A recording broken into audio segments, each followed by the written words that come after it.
There is a trend where you're seeing more and more practices hire, a number of part-time employees. And I do think that if you have all of your team members being part-time, it's problematic. You're going to have a situation where potentially employees may not be as loyal to your practice, there may not be that consistency that you're looking at with the employees, and there's definitely some communication issues. So I would caution you that I would not personally want to manage a practice where I had all part-time employees. I would like a balance. Half of my team members being part-time, half of them being full-time within the practice, and even a little bit more weighed towards a full-time, maybe 3/4, 25%, part-time. If you do have a lot of part-time employees, then communication is going to be a major, major issue in there. And how are we going to be able to communicate on a case when one case is transferred, from one shift to another? If you don't have that same employee one day that there is going to be the following day, your clients are going to wonder how come there's always different people within the practice. So you're really going to have to work on some of your communication issues in a practice like that.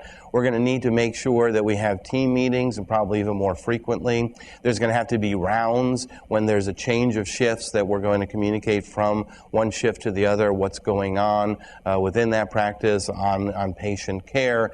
And definitely we're going to have to make sure that our client communication is really up there as well. So I think that you're going to be looking at some more issues, certainly in the communication area, when we're dealing with all or mostly part-time employees within the practice. May not be that wise of a thing to do. Why are some practices doing it? Probably to avoid benefits, but there is a cost in that, and the cost can be in longevity of employees. By the way, and you may want to make a note of this, a recent study that was published by SHRM, the Society of Human Resource Managers, stated that the cost of turnover now is 1 year's salary of an employee.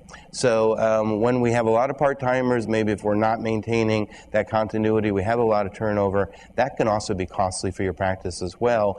And are you better to have full-time employees, provide benefits, maintain continuity, and again, reduce turnover, or have a lot of turnover with part-time employees? So it's a management decision that needs to be made by your practice, but there's consequences of that decision.